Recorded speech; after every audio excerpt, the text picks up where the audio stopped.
Hello and welcome to the official podcast of Palate Exposure, featuring Helena Thompson, a podcast for those seeking the ultimate in wine, food, and travel. Each week she interviews winemakers, chefs, celebrities, and a variety of guests that shape the way we enjoy life.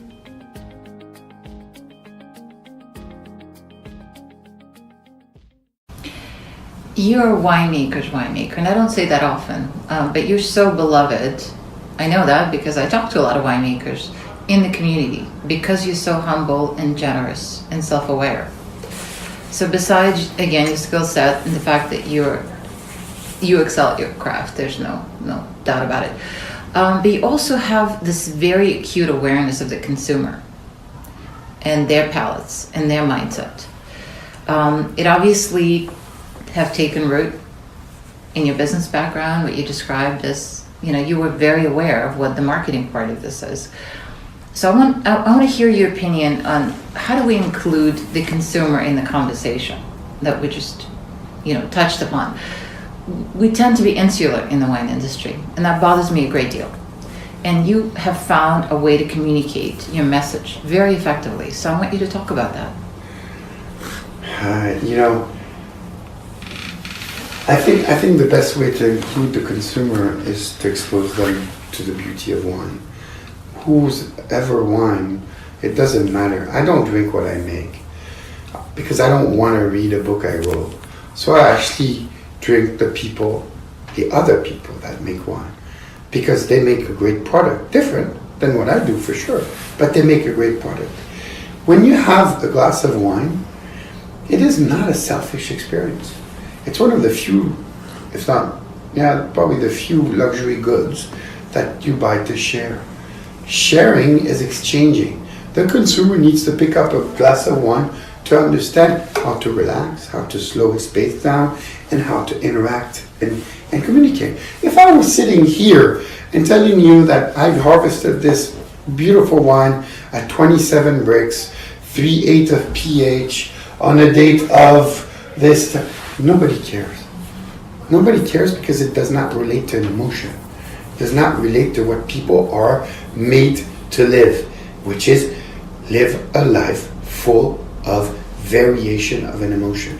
And wine has to touch people. Good or bad, that's not my job, that's theirs, it's called taste. But as a winemaker, you need to be able to understand what they live. Go see a movie. I just went to see Bohemian Rhapsody. I met Freddie Mercury when he was alive, so of course it resonated to me, and took me through 1,000 emotions. Or a great book does the same, with imagination in addition, because you have less imagination when you have a picture than when you make your own picture. But wine, you don't have a picture, so it's the people to travel through wine, and through that to communicate it. And I think that's really where I thrive, is by talking to people and see where that journey of that glass of wine took them. How come you're so acutely aware of that? What is it about your background, perhaps your mindset in general, that led you to that mindset? Suffering, boredom, and Epicurean would be the three words that come to mind. Suffering because my mom was an alcoholic the 10, 12 first years of my life, and I knew, discovered, and understood the impact of excess. And I think she's been sober for 30 years, is one of my best friends, so I have no problem understanding that. I think that the beauty of wine, with every beautiful things come a risk, and that's definitely addiction is one of them. The Epicurean, because life is a precious thing that we should enjoy every day like it's the last. And I am like that. So it has to be in balance. You can do things to check and stuff like that. But I'm sorry to say, I could talk about wine for 14 days in a row because it is what makes me vibrate. And I think I found that through life because I love people. I love heart before anything, before even business. Of course, the wine industry is a business. It's about return on investment. It's about profitability, margin, absolutely. But when you base your philosophy and your core belief into people and their happiness and their well-being, well, you usually surround yourself by passionate people and you thrive. You truly are a hallmark of compassion. I can speak to that. I'm proud to call Jean a friend. He's been there for me in moments of doubt, and I see the transference. I see the transference of who you are onto your wines. Of course, the commonality that everybody speaks to is wine is made in the vineyard. I would have to debate that a bit and say it's grown in the vineyard. It's crafted in the cellar. And that's what you impart who you are. Yeah, I think I would love to have a book one day that could almost draw a wine on a sheet of paper and see how it resembles the guys making it. I don't think that a big 6.5 feet tall Swiss guy like I am would not make wines that have structure and frame. That's part of who I am, and I think that we produce wines that resembles us very often, and so because of that, well, you're just true to yourself, and thank you for considering me a friend. It's, as you know, mutual, because I think we both share the vision that we're just true to ourselves with our quality and our faults, but we're conscious of them and understand them. Wine is a great conduit. It's the great facilitator in my mind, and it makes a conversation, it enhances it in so many ways, and you craft wines that truly are facilitators across the varietal board. But we need to take a bit of a dive into your brands now and let the listener know, what is it that you're doing? Let's start with Alpha Omega and just move on to other projects that you consult for. I want to know it all. Well, Alpha Omega, we make, we're a Napa brand, and therefore cab is king in Napa. So we make a lot of single vineyard cabs, which are true expression of terroir and a place, sense of place. And then our flagship is Era, which is really a wine that is more a sense of Napa and a blend of all these single vineyards into a wine. And so usually the fairly dense, concentrated, structured wine, if I do my job right. And we base the entire model of the brand into balancing out the quality of the wine with the experience that you have when you come and visit us. Because the same bottle of wine drank with your worst enemy or your best friend is going to, taste completely different. So I think that direct-to-consumer and that hospitality-driven model where we actually really see what can be done in order for people to really, truly enjoy that at the same time is really key. And I think that's Alpha Omega. That's the DNA of this brand. Your wines are delicious on release, which I truly appreciate, for one, because yes, it will probably outlast me in some of your flagship brands. I'd like to think I'm young, but regardless, You are. It has a longevity. It has the bone structure. It has everything you want to be cellar worthy. Yet you don't adhere to the philosophy that you need to put it away to enjoy it. And I've tasted it through the years, and that's a testament to, I think, your point of view. I think, I think wine production, and the biggest challenge of a winemaker, especially in today's day and age, and not only in the US but worldwide, we have to widen drinkability of the wine. And that means that if you look at the statistics, 95% of wine consumed within 48 hours of its purchase. So you cannot make a wine that will be drinkable when you have a new brand only at 15 years. You're gonna go bankrupt fairly fast. So in order to do so, you have to find ways to widen that spectrum. And the best way to do that is to work on tannin management. And today at the auction of Premier, the owner of Maryvale came to me and tasted Alpha Omega and said, "You're extremely unique in your tannin management." And in reds, tannin is the skeleton. So you design the wine based on that and acidity. And I think that it is key to be able to manage that, to extract them at the right time, the right sort of tannins, to be able to produce wines that are drinkable at age 0 or 25 years down the line. Indeed, this is a very exciting day. It's Premier Napa Valley, which I like to think of as Christmas morning with wine. There's way too much excitement happening, and it's a showcase for the vintage, but also for the brand in Napa Valley. And I know you've done very well with your lot. Congratulations. Thank you. So Alpha Omega clearly is a very established, highly revered brand, and you have recently added Tolosa, which is a Central Coast winery, into your portfolio. Tell us about that. Well, Tolosa is based in San Luis Obispo in Etna Valley, and when Robin asked me to go with him down there and show me the vineyard, he actually did not fully believe, even though he has been down there for 25 years and planted 700-800 acres, into the real potential of that place, kind of saying, okay, we're going to make single vineyards from the greatest terroir in California, to bring attention to the brand, and so on and so on.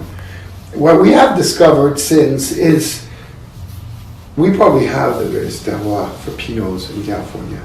And blind, the ones that we grow in Etna usually come out the most acid, the most mineral, and the most balanced Pinots. Is it the best? It's probably not the way to say it, but definitely different, but very true to the varietal. And that is because it's coastal, it's on the sea. Cool climate, yeah. Exactly, much cooler climate with air circulation. So there's a Venturi effect between, to Morro Bay and the canyon that kind of brings all that cold air and cools everything down. So during the summer, it rarely goes above 80, 85 and gives really good ripening condition. The other great thing about Tolosa is the fact that we have 700-800 acres to choose from. So it's like being a kid in a candy store for me, and going says, I want this block, I want this clone, I want this rootstock, I want this. And this, with Frederic Deliver, who's the full-time winemaker, is really kind of mapping that and saying, this is all we want. And I'm tired of Pinot that tastes like Syrah. It is not true to the varietal. It is not something that I enjoy. And so we were able to make and progressively take that brand more and more. When you do changes slower. It's one shot per year, so you have to be careful with your changes and measure the consequences of your changes. But over the last 2015 to today, we really brought up acidity, minerality in these wines. So they're really classic, the age-worthy, the mentalities that this, again, you can enjoy and release, but also you can put away and forget about it if you so choose and be rewarded later. Yeah, Pinot has less tannins, obviously, and as we were saying, it's much truer, cleaner version of a soul. And because of that, you have to express that soul more precisely. And Pinot is a little bit more fragile. It's more sensitive to oxidation as it is to reduction. So it kind of goes in multiple directions. But if you make a great Pinot, it will maintain through acidity that freshness of fruit for decades to go. So for those that are not familiar with Tolosa, that's something that I think is a very worthwhile exploration. And I know you make a number of single vineyard wines that are very unique and special. And you spend quite a bit of time there, I understand. Yeah, I do. I go during harvest every week. Outside of that, every two. And again, it's exactly what I was talking about earlier. You can't get to know a vineyard if you're not interacting with it. So the presence, the boots on the ground, and the tastings, and all of that has to go through time. And I think the millennials sometimes forget that only with work and time comes success and understanding, and wine is even more the case. That relational aspect, I think, is seminal. There's no such thing as overnight success. Well, there are some overnight success that took 20, 30 years. But the point is that you have embraced your role as a vineyardist fully. Regardless of whether it happens in Napa Valley or in Central Coast, you have become someone that I think is a reference point in many regards as having that very intimate relationship with the vineyard and understanding what the vines do and how to interpret it the best. And that indeed is a lot about hard work, dedication, listening very actively. And if those two projects weren't enough, apparently there's a Spanish presence that showed up fairly recently, and we need to hear about that. Well, Pierre Perinet is the name. It's spelled P-R-I-N-E-T, and it's in Spain, outside of Barcelona, south west of Barcelona in a small region called Priorat, which is only one of the two higher appellation regions of Spain. And the reason for that is actually my sister.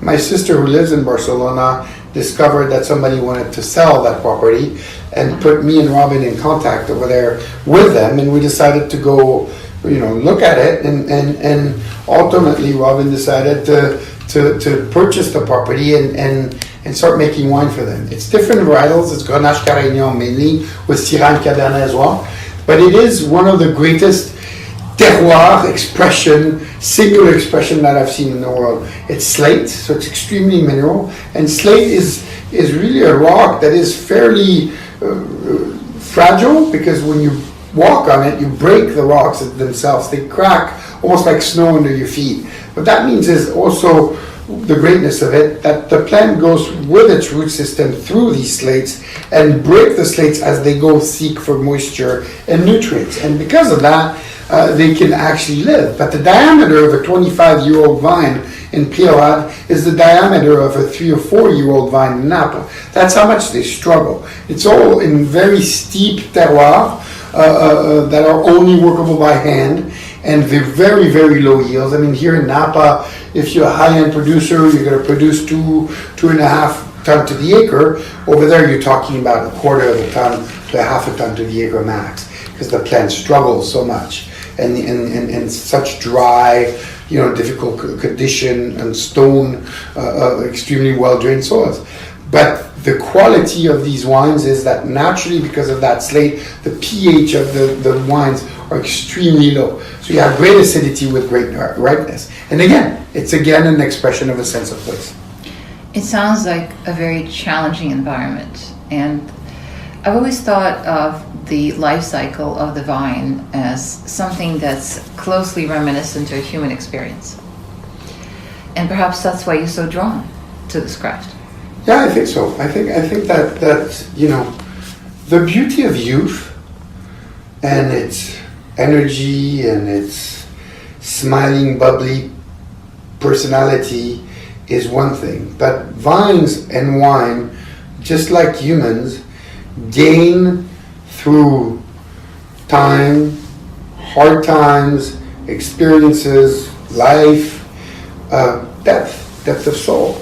And so the vines grow a root system, clogs their arteries for sap, just like humans over time, and the flow of energy is not as big, but the concentration of what comes out is deeper. Just like the soul of humans is greater the more we have experienced life and have been exposed to different problems. In that same vein, you have a special friend named Michel Roland who you're collaborating with on the project called The Debate. Yes. And by now I think everybody understands just how, deep the roots of the cerebral engagement go with respect to who you are. Yeah, and integral. Michel and I have met at Newton, and I asked him to come and help us at AO.